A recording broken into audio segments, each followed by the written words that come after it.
What if everything you believed about addiction is wrong? We've been told it's a failure of willpower, a bad habit, a weakness. But what if it's something else entirely? What if addiction is not a sign that you're broken, but that you're wounded? Behind every compulsive behavior, drinking, binge eating, endless scrolling, or overworking, lies a deeper story, not of indulgence, but of survival. When the world becomes too overwhelming, when love feels absent, when the body holds tension it can't name, we reach for something, anything, to numb the ache. Carl Jung, one of the most profound thinkers of the human psyche, once said that many addictions aren't just habits, they're spiritual cries for help, misguided attempts to reconnect with something sacred we've lost. It's not the drink, the drug, or the dopamine hit we're really chasing. It's relief, it's peace, it's a break from the weight we carry inside. Behind every addiction there is often a child who wasn't heard, a heart that was left unattended, a nervous system that never truly learned how to feel safe. Addiction in this light becomes less of a problem and more of a message. It says, "Something hurts, please notice me." Dr. Gabor Mate, a physician who has worked for decades with people battling substance abuse, echoes this insight. The question is not why the addiction, but why the pain. That question changes everything, because when we stop labeling the behavior and start listening to the pain underneath, we move from judgment to compassion, from blame to understanding. No one chooses addiction the way they'd choose a hobby. It's not about pleasure, it's about anesthesia. It's a way of coping with what feels unbearable when no healthier option seems available. The truth is, we're not addicted to the substance, we're addicted to the feeling that substance provides, however fleeting, and often it's the only moment some people feel safe or seen. So if you're struggling, or if someone you love is, remember this: addiction isn't a flaw, it's a signal, and beneath that signal is something human, something hurt, and something that can heal. What if addiction isn't just a psychological problem, but a spiritual one? Carl Jung, the Swiss psychiatrist who spent his life exploring the soul's hidden depths, believed that many forms of addiction aren't just habits gone wrong. They are the soul's search for something sacred, expressed in distorted ways. When Jung corresponded with Bill Wilson, co-founder of Alcoholics Anonymous, he offered a radical insight. The craving for alcohol, he said, was not just about intoxication, but a longing for transcendence. Think about that for a moment. Not a weakness, not a vice, but a misdirected spiritual thirst. A desire to feel whole again, to feel connected to something larger than the small, wounded self. For those who've battled addiction or watched a loved one struggle, this may sound familiar. The drink, the drug, the behavior, they all offer moments of escape, but also fleeting moments of peace, even ecstasy. That's not accidental. Jung called this dynamic spiritus contra spiritum, the real spirit in conflict with the false one. In other words, the substance mimics what only true inner healing can offer: connection, elevation, meaning. As we age, many of us begin to ask deeper questions. What am I really seeking? Why do old habits still haunt me? And is it too late to feel whole again? Jung's answer was compassionate and timeless. The soul never stops seeking integration, even through destruction.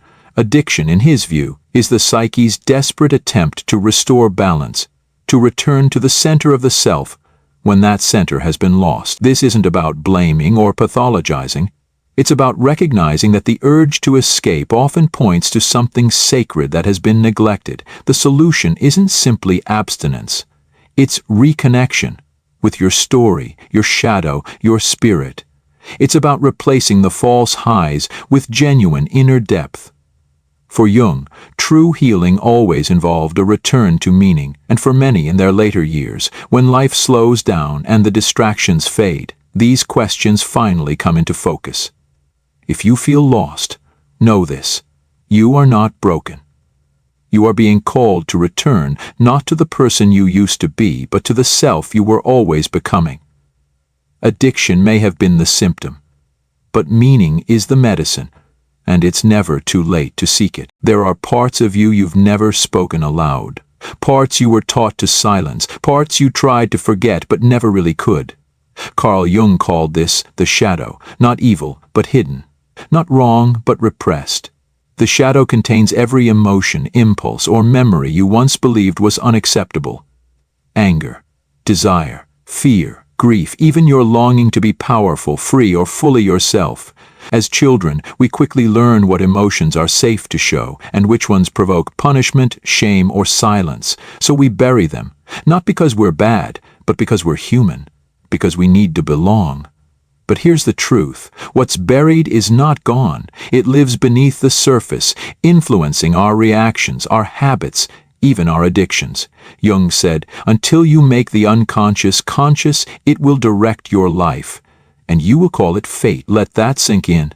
Those repetitive behaviors you regret, the reactions that seem to come out of nowhere. They're often the shadow trying to speak. Not to harm you, but to be heard. Perhaps your shadow doesn't show up through substance abuse. Maybe it's perfectionism, people-pleasing, chronic overgiving, or the inability to rest. These are also forms of escape. They help you avoid what feels too overwhelming to face. The sadness of what was lost, the rage that was never safe, the part of you that still believes, "I'm not enough." And yet, here's the miracle. The shadow isn't just pain, it's potential.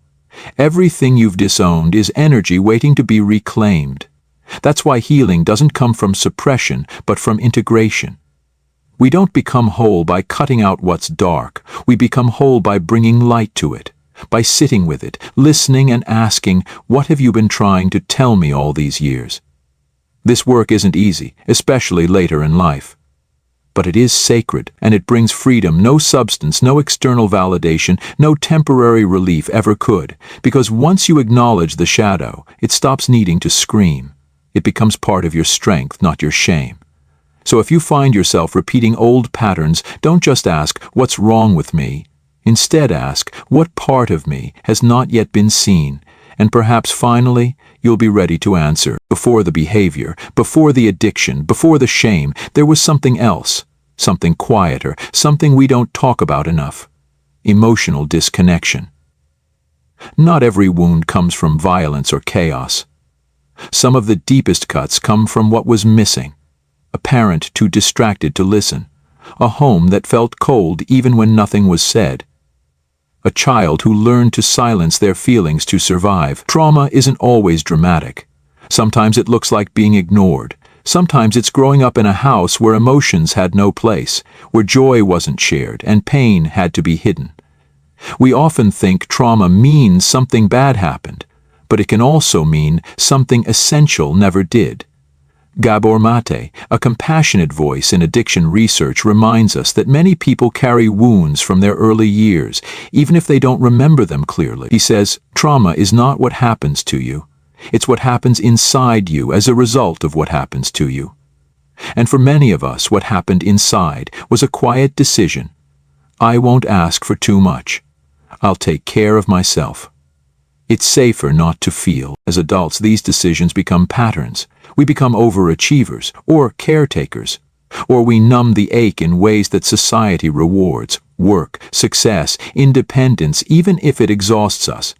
But deep beneath the image of having it together lies a nervous system that never really felt safe, a heart that still craves connection, but doesn't know how to ask.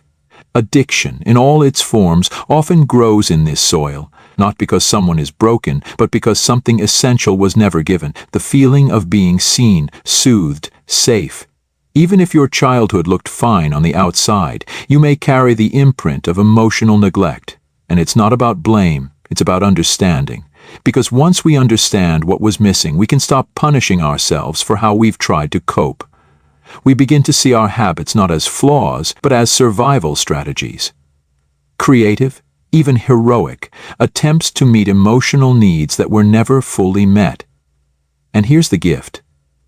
It's never too late to give yourself what you didn't receive, to become the compassionate presence you once longed for. The child inside you may have been ignored, but the adult you are today can begin to listen. We often think of recovery as a battle, a test of willpower, a climb toward light. But sometimes, real healing begins in the dark. There's a dangerous myth in modern culture that we can overcome addiction by simply being strong. That if we try hard enough, stay positive, build the right habits, we'll rise above. But Carl Jung, the Swiss depth psychologist, saw things differently. He said, "No tree can grow to heaven unless its roots reach down to hell." Let that settle for a moment. Real healing, the kind that changes your life from the inside out, often doesn't feel like rising. It feels like falling inward, a descent, not into despair, but into truth. When we're addicted to substances, success, approval, or distraction, we're often trying to escape something we haven't fully faced. But what if, instead of running from it, we turned toward it? What if healing isn't about fighting the addiction, but about listening to what it's been trying to say? This descent is not weakness, it's courage. It means sitting with discomfort, facing grief, acknowledging shame, feeling sorrow without numbing it. It's painful, but it's also sacred. Because in that darkness you begin to remember who you really are, beneath the coping, beneath the pretending, beneath the pain. Recovery isn't a sprint to become someone better. It's a slow return to someone more whole. It's not about winning a war against yourself.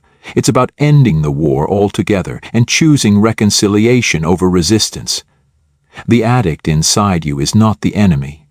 It's a messenger, a wounded part of your soul that's been begging to be acknowledged. And when you stop punishing it, when you dare to listen, something shifts. Pain becomes a portal. Despair becomes direction. Darkness becomes the soil where new life grows. Especially later in life, this journey takes on even deeper meaning. You've lived long enough to know that strength isn't always loud. Sometimes it's quiet.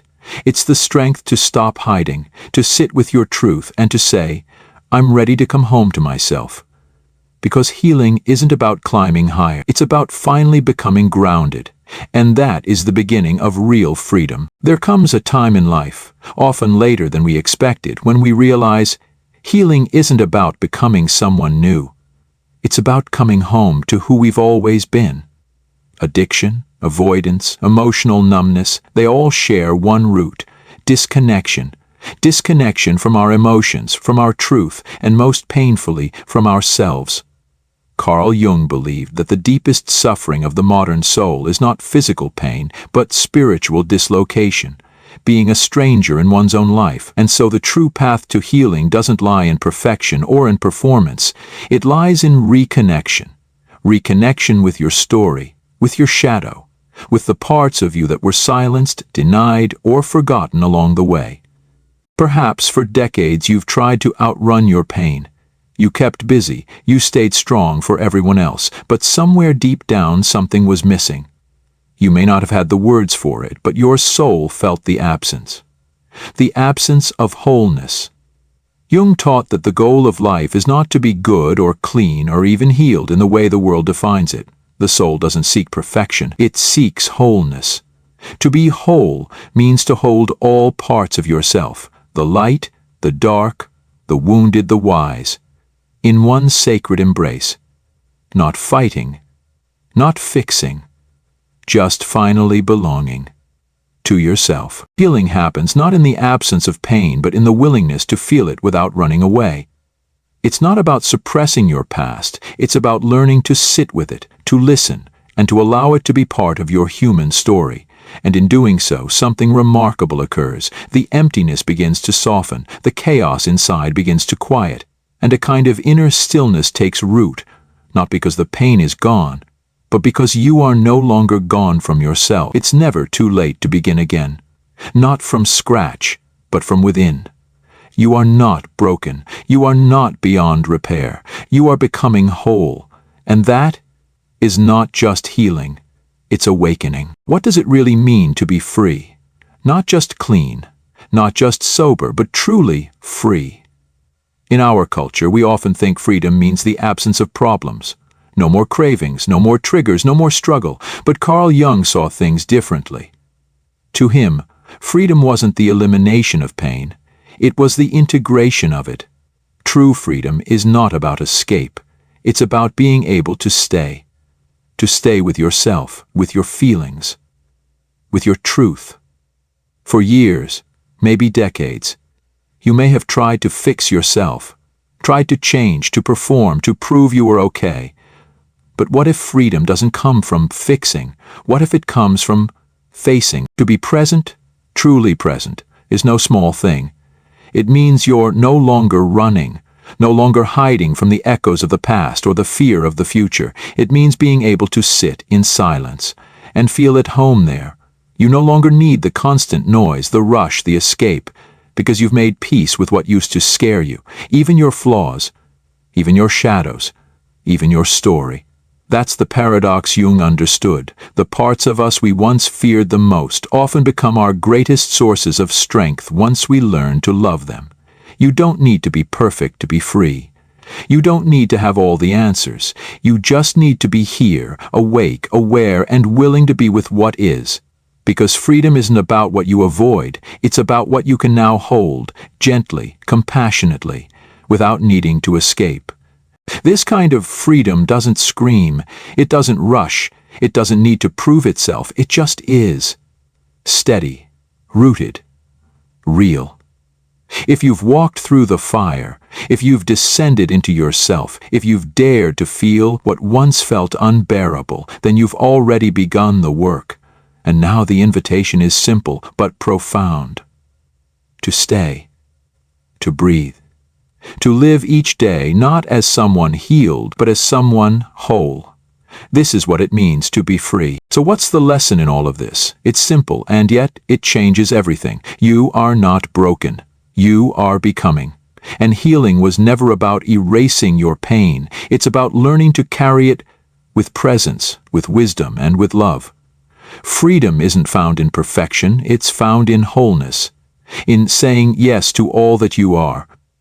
The light, the shadow, the journey, and perhaps in this very moment something inside you already knows.